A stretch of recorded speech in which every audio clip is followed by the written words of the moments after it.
Alors, petit changement de contexte. Petit changement de contexte. Et pour vous introduire ce moment, je vais partager une anecdote avec vous. Je suis assez vieux pour me souvenir que dans ce bâtiment, il existait une banque. On peut aller voir la salle des coffres tout à l'heure, si vous voulez, qui s'appelait le CEPME, le Crédit d'équipement des PME. Et le CEPME, il y a quelques années, a fusionné avec l'ANVAR, l'Agence nationale de valorisation de la recherche. Avant ça, il y avait eu une OPA sur une petite pépite qui s'appelle Sofaris, mais il ne faut pas en parler parce que c'est encore couvert par le secret défense. C'est devenu Oseo. Et puis Oseo, c'est devenu BPI France. BPI France qui aujourd'hui nous héberge. Et BPI France, dont il faut dire, je pense que vous en avez conscience, que sans eux, on serait dans une situation bien pire. Parce que quand la crise a frappé, la crise de 2007-2008, le nombre de faillites en France est passé d'environ 35 000 à environ 70 000 par an. Et au cours des 7 années qui suivent, ce sont 1,5 million d'entreprises. En France, il y a 2 millions d'entreprises, quand on compte tout le monde, le commerce du coin de la rue, jusqu'au CAC 40. 2 millions. Il y en a 1,5 million qui sont mortes. Et la raison pour laquelle le taux de chômage n'est pas passé à 30%, sauf sur certaines catégories de personnes, c'est parce que BPI France, à ce moment-là, a changé les règles du jeu. Et elle a changé les règles du jeu de 2 manières. La première, en étant un guichet unique, prêt à prêter aux entrepreneurs qui avaient envie d'investir, de se développer, etc. Ils ont assuré les fins de mois, la trésorerie, etc. La deuxième chose, c'est qu'ils ont changé la communication pour toujours du monde de l'argent. Et il y a un responsable à ça. Et il est dans cette salle. Vous vous souvenez peut-être de ces publicités hallucinantes de BPI France disant « Vous envoyez du bois, nous avons l'oseille. » D'accord ? Ou « Venez chercher le pognon chez nous. » Non, ça n'était pas tout à fait comme ça que tu l'as dit. Mais en gros, c'était exactement ça. J'ai le plaisir de demander à Patrice Béguet de venir me rejoindre. Patrice est directeur de la communication de BPI France. C'est lui que vous pouvez remercier pour ces superbes publicités jaunes qu'on ne peut pas rater. Et je lui ai demandé d'intervenir non pas sur ce que BPI France a fait de bien pour nous tous, ça on le sait, mais pour une autre raison. C'est que Patrice est un ancien sportif de haut niveau et qu'il a profité de ses contacts avec les entrepreneurs pour donner un coup de pouce à un secteur économique qui est important, qui est celui du sport. Et c'est pour cela qu'il est le témoin de cette intervention aujourd'hui sur le sport et l'entreprise. Merci Patrice. Merci Patrick. Bon, déjà, on ne peut rien refuser à Patrick quand il vous demande quelque chose, vous le savez, toutes et tous. Deuxièmement, je ne suis pas venu seul et je souhaiterais qu'il m'accompagne ici. Je suis venu avec Bernard Joannin. Bernard Joannin, vous l'avez vu beaucoup dans la presse en ce moment, c'est le patron du club d'Amiens de football qui est monté de national en Ligue 2 et maintenant en première division. Et c'est le patron d'Intersport aussi.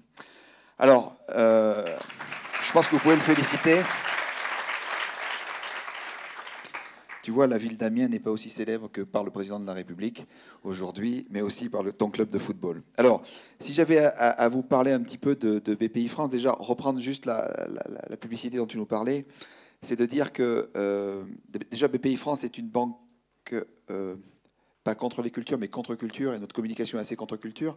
On est une banque de place, c'est-à-dire qu'on n'est pas une banque comme les autres, on est une banque la banque du co-tout, c'est-à-dire qu'on cofinance, on co-investit avec des partenaires banquiers, avec des partenaires investisseurs. Enfin, vous le savez bien dans votre vie d'entrepreneur, on ne réussit jamais seul, mais on réussit toujours en équipe. Et donc la publicité dont tu parlais, c'est entrepreneur, vous envoyez du bois, nous envoyons du blé, c'est encore plus cash. Voilà, et on en est très fiers. Donc on est très client-centrique et on en est très fiers parce qu'on est très fiers de nos entrepreneurs. L'année dernière, tu donnais un chiffre de quelques millions. L'année dernière, on a permis à plus de 80 000 entreprises d'être financées ou investies à hauteur de 24,4 milliards d'euros, et ce, dans tous les secteurs, dans toutes les régions de France. Donc, parce que vous êtes extraordinaire au niveau des entrepreneurs français, et ça, la France vous le doit. Aujourd'hui, de dire la croissance, l'emploi, on se dit, quand on voit le nombre de TPE ou de TTPE, si chacune avait ces petits moyens qu'on leur apporte de pouvoir créer 1 ou 2 emplois, ben on aurait le plein emploi en France. Donc c'est quand même pas très compliqué, il suffit de le faire. Pour le faire, vous avez l'énergie, vous avez la passion, vous avez la conviction. Vous avez à la fois, ce que j'adore dire, c'est ce point GPS loin, qui va vous amener loin, ce grain de folie, et en même temps le tableur Excel. Vous avez parlé de banque, hein, juste avant. Et donc ça, il faut combiner le tout. Alors on restera et on sera de plus en plus la banque des grands mouvements sociétaux, c'est-à-dire autour de la French Fab, la fabrique de l'industrie. Vous connaissez la French Tech, ben, il y a la French Fab maintenant. Autour de la French Touch également, et puis tout ce qui touche autour de la TE, autour du digital, vous en parliez juste avant, et de la transformation digitale des PME, c'est l'axe clé. D'ailleurs, c'est l'axe clé d'un événement à laquelle vous êtes toutes et tous conviés le 12 octobre prochain, qui s'appelle BPI France Innogénération, qu'on fait à Bercy. On est à 27 000 inscrits à date, donc on fera notre objectif des 35 000 sur une journée entrepreneurs français qui viennent de la France entière. La semaine dernière, j'étais avec le président de région de Bretagne qui m'a dit on va faire comme les gens de l'Est. C'est normal, ils sont à l'Ouest. On va venir avec des TGV, etc. Enfin, je trouve ça absolument génial. Et en fait, le rapprochement entre le monde du sport et le monde de l'entreprise, c'est assez simple. C'est que vous, mesdames, et vous, messieurs entrepreneurs, vous êtes peut-être sans le savoir des sportifs de haut niveau. Parce que pour votre entreprise, vous vous entraînez. Et nous, on est l'entraîneur des entraîneurs, j'allais dire, on est un peu allez, je fais une analogie, le Clairefontaine, puisqu'on vous entraîne et en même temps, on a tous les outils.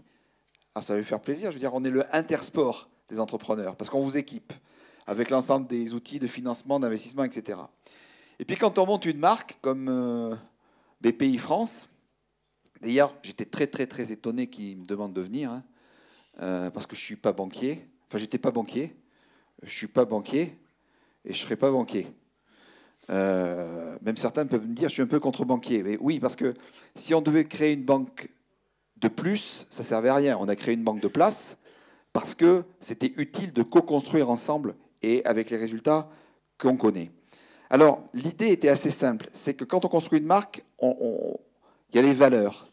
Et les valeurs, c'est quelque chose qui vertèbre les femmes et les hommes et les entreprises. On a 4 valeurs chez nous. Simplicité, proximité. Et puis 2 valeurs managériales fortes que vous avez normalement toutes et tous, c'est la volonté et l'optimisme. De dépassement, parce que vous êtes fixé un objectif, vous voulez aller plus loin. Eh bien, un soir, à mon bureau, j'ai mis ces 4 valeurs-là et je me suis dit, bon sang, ces 4 valeurs-là, c'est des valeurs, en fait, du sport collectif. Et nos entrepreneurs, pour se développer, ils ont besoin de quoi? Ils ont besoin de clients. Donc, ils ont besoin de développer leur réseau. C'est assez simple. C'est de dire, en fait, on va être, comme on est la banque de la mise en relation, on va mettre en relation, en fait, les entrepreneurs de nos régions, comme Patrick et comme plein d'autres, hein, 200 000 en France, et les clubs sportifs qui, eux, ont besoin, en fait, de développer leurs ressources propres, et vous avez besoin de développer votre réseau. L'idée est simple. Hein. Elle est simple. Hein. Donc, qu'est-ce que vous faites quand vous avez l'idée simple? Et vous avez peur déjà, parce qu'elle est trop simple. Donc, vous appelez 4-5 présidents de clubs, dans le rugby, dans le football, dans le basket, etc. C'était le cas à Nanterre, c'est le cas à Amiens. Puis je leur dis, voilà mon idée, que je viens de vous dire. Mais c'est génial. Allez, on y va. Donc on y va, 4, 5. Donc on démarre à 8 clubs, on est à 48 aujourd'hui. Donc ça veut dire qu'on est présent sur l'ensemble du territoire national, y compris dans les DOM. Hein. Et ça, c'est absolument génial. Et alors, pour vous expliquer de manière, je dirais, plus concrète, qu'est-ce qu'on fait entre le monde du sport et le monde, je dirais, des entrepreneurs, ben, je demandais à mon ami Bernard de venir gentiment d'Amiens vous en parler.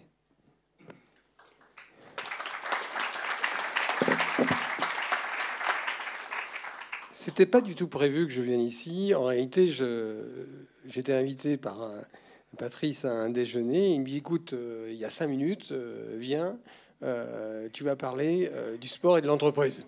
Donc, je ne sais pas je sais pas encore ce que je vais vous dire, mais je vais essayer de vous le dire bien. Sport et entreprise, c'est vraiment 2 choses qui se marient bien. Très rapidement, je vais vous expliquer mon parcours. J'ai été 15 ans professeur d'éducation physique. Donc, je pense, quand je vous parle de sport, parler de choses que je connais. Et puis, je ne me voyais pas, à 50 ans, terminer avec un sifflet dans la bouche.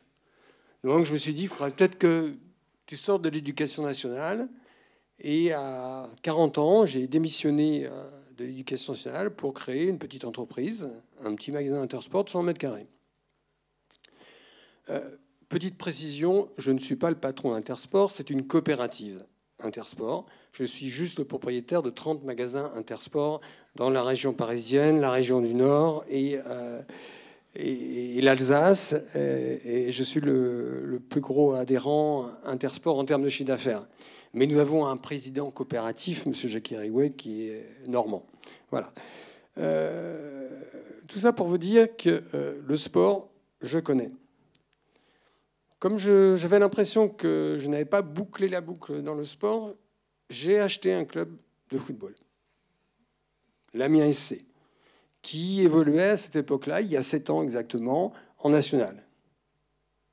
Et au fil des pièces de théâtre que nous avons écrites tous les vendredis soirs, le samedi maintenant en Ligue 1, au fil des gens que j'ai rencontrés qui m'ont aidé au travers de cette aventure humaine, on est arrivé au Graal et nous sommes cette année montés en Ligue 1. Et ils nous ont fait un petit cadeau, c'est que notre premier match, ils nous ont fait jouer le PSG au Parc des Princes avec la venue de Neymar. Vous voyez la pression. Bon, on a pris 2-0. Voilà. Mais samedi dernier, on a battu Nice 3-0. Nice qui avait terminé 3e du dernier championnat de France, première division. Donc, on espère qu'on va essayer de se maintenir dans cette sympathique division. Je voudrais terminer pour vous dire qu'il y a les mêmes valeurs dans le monde de l'entreprise et dans le monde du sport. Alors certes, dans le monde professionnel, il y a de l'argent, et beaucoup de gens pensent que l'argent est primordial. Non. Quand un athlète, on va prendre Nadal, est en finale de Roland-Garros, il pense qu'à une chose, pas au chèque du million de dollars qu'il va toucher. Il dit, il faut que je mette cette putain de balle sur la ligne. Voilà ce qu'il anime. Il ne pense qu'à ça. Et un joueur de foot, Neymar, qui gagne 30 millions d'euros net par an, il ne pense jamais à ça en jouant. Il ne pense qu'à une chose, gagner. Et nous, dans le monde de l'entreprise, est-ce qu'on pense aux résultats nets tous les jours? Non.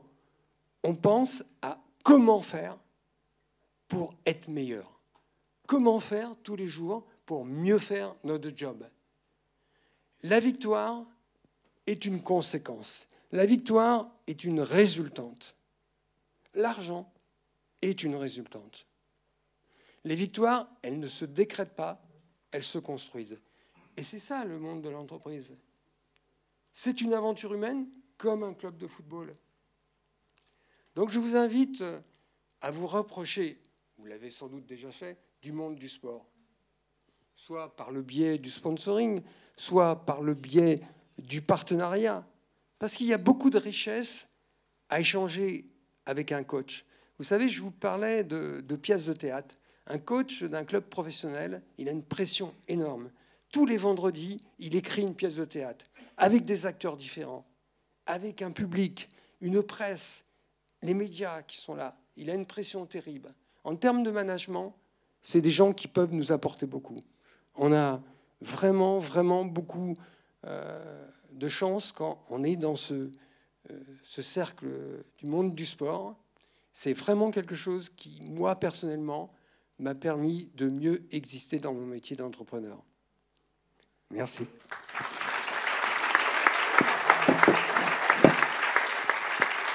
Merci Bernard.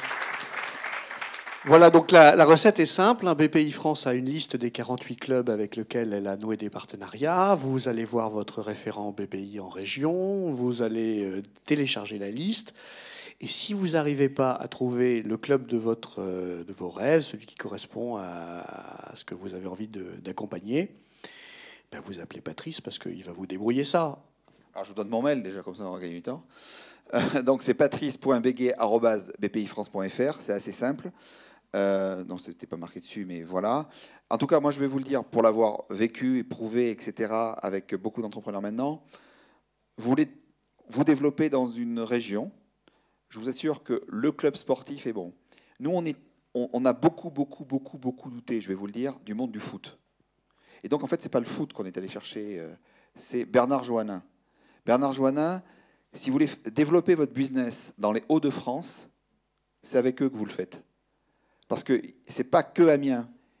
Ils ont un très bon aura, un très gros réseau dans les Hauts-de-France.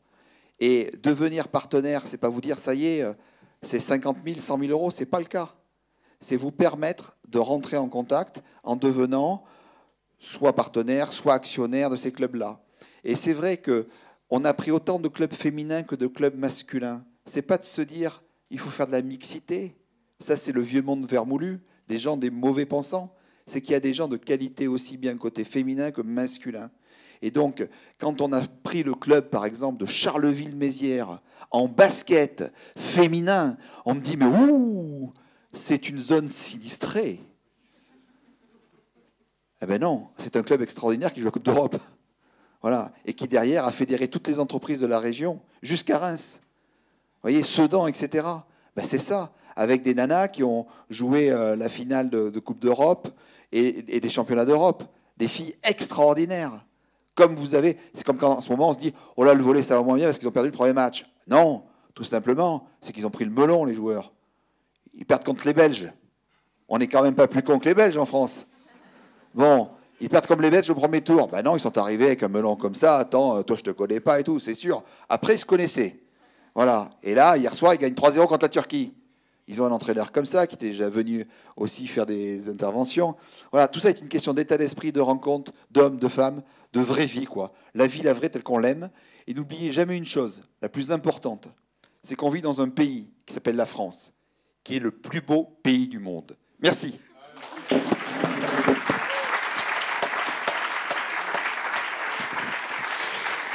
Ouais.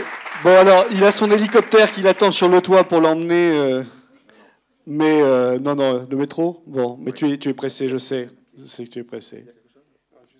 Je transmettrai mes coordonnées par Fabrice. Et si des personnes sont intéressées pour échanger avec nous sur le monde du sport, je serai à votre écoute. Le message est relayé. Merci beaucoup et bonne fin de journée. Oh là. Et quel était votre surnom, Patrice, quand vous étiez sportif ? À la fin, alors d'accord. Alors, je suis du Sud-Ouest. Donc, petit, on m'a appris à nager en me lançant dans l'eau, comme ça, et en mettant c'était une époque, hein, vous savez, de la grande perche. Et puis, au fur et à mesure que je voulais arriver, et donc j'ai toujours une appréhension dans l'eau. Donc, j'ai pas été nageur. La deuxième chose, dans le Sud-Ouest, on m'a dit, il faut que tu sois... Il faut, le truc. Fasse du rugby, mon fils. J'ai pas aimé.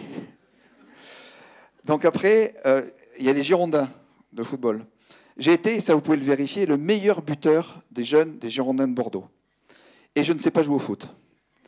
Pourquoi ? Parce que j'avais 10 copains avec moi qui n'étaient pas très très bons forcément à l'école, mais très très bons au foot. Et ils avaient donné comme condition à Pierrot Labatte, qui était entraîneur à l'époque, que je joue. Donc j'ai joué, il me disait, il faut que tu sois exactement à tel endroit. Personne ne va te charger parce que tu es mauvais.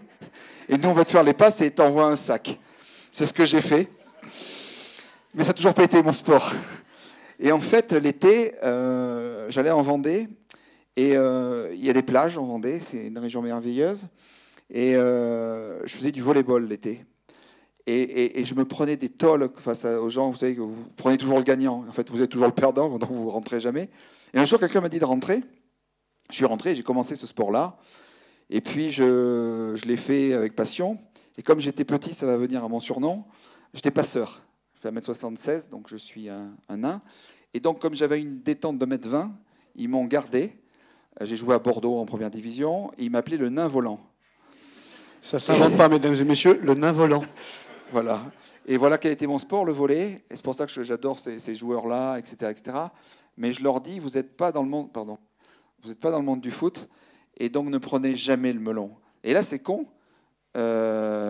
Excusez-moi de dire un tel. Ils l'ont pris comme ça, alors qu'ils ont un entraîneur extraordinaire, etc., etc., etc. Ah oui, après, ils disent que leur meilleur joueur, qui s'appelle Erwan Nkapet, qui est un mec assez incroyable, n'a pas joué. Et alors, défonce-toi pour lui. Attends, ils n'ont pas joué, montre-toi que tu es meilleur, etc. Et ça, c'est en train de revenir parce qu'il y a les fondamentaux. Donc, les fondamentaux du sport, ce que tu disais, sont très importants. Et quand je vous dis le club d'Amiens, c'est un club atypique, c'est le... Non, on a pris deux clubs. Le club le plus formateur de jeunes en Ile-de-France, c'est le Paris Football Club, et qui a fusionné avec un club féminin de Juvisy. Donc, on a trouvé l'idée vachement forte et bonne d'avoir féminin et du masculin dans un club, les meilleurs formateurs. Et puis, le club d'Amiens. On avait le club d'Auxerre l'année dernière, que vous avez... Non, c'est Paris qui l'a gagné en Ligue 2 de vendredi. Et on a arrêté parce que, entre nous, je regarde tout, il était racheté par les Chinois. Et en fait, quand on a fait la conférence de presse, le Chinois, il me dit, c'est off, hein, il me dit comme ça, il me dit, comment on fait pour gagner des matchs? Alors, je ne vous explique pas tout ce qu'il me dit après. Et alors, je dis, on est banque publique d'investissement. Je vous écoute. Alors, c'est vrai que j'ai jamais de cravate, mais oui, dites-moi. Alors, il m'a dit, après, je me suis dit, on fera pas au cerf. Voilà. Et là encore, ça appartient à des histoires, à des vraies choses, à des vraies valeurs. Et on trouve des choses extraordinaires dans les régions en France. Je vous dis, les énergies créatrices, elles sont, enfin si, elles sont ici aussi dans la Réunion, mais elles ne sont pas à Paris, elles ne sont pas en Île-de-France, elles sont dans toutes les régions de France. On a des régions exceptionnelles et Amiens en fait partie. Voilà. Donc je vous ai dit où j'ai joué, ce que j'ai pas fait comme sport, et ça c'est lui qui a voulu. Hein. Donc voilà. Donc faites pas lenain.volant@bpifrance.fr, mais faites patrice.béguet@bpifrance.fr. Merci, on se sauve. Bravo et merci d'être venu. On fera passer les coordonnées du club d'Amiens pour tous les gens qui voudraient soutenir ce club. Merci encore et à très bientôt. Si vous voulez repasser cet après-midi, on reste là, on ne fait pas la soirée dansante comme prévu, mais et le 12 octobre, à l'Accor Hotel Arena. Si, je ne vous l'ai pas dit. Attendez. Je ne vous l'ai pas dit parce que je m'en vais après. Ou je garde le micro et je continue à parler. Mais juste pour vous dire que on m'a dit à Bercy, c'est là où il y a les concerts. Vous savez, les bien-pensants, ils disent c'est ça. Et alors, j'ai dit oui. Je n'allais pas dire autre chose. Il y a du sport aussi, mais il y a des concerts. Et alors, elle me dit c'est comme si la banque publique d'investissement allait faire un concert. Ah, mais je dis c'est une super bonne idée. Attends, toi, t'es un mec bien, toi. Et alors, quel groupe masculin vous allez faire venir alors? Alors, comme il n'était pas forcément bien, j'ai dit ce ne sera pas un groupe, ce ne sera pas masculin. En gros, il me faisait le casting et moi, je faisais l'inverse. Vous voyez, le côté très contre-culture. Et donc, je suis allé, sans peur ni rien, samedi soir, à Rock en Seine. Vous voyez ce que c'est? 110 000 personnes. Et il y avait une chanteuse qui a... comment elle s'appelle? Ah oui, j'ai retenu le nom. Qui a joué devant 40 000 personnes et qui s'appelle Jane, qui est la plus grosse production en France, hein, vous le savez, puisqu'elle part aux États-Unis. Ben, elle sera là le 12 octobre. Donc, dites-le à vos filles, vous viendrez ensemble. On va remplir Bercy hein, ensemble. Allez. Merci Patrice, merci Bernard.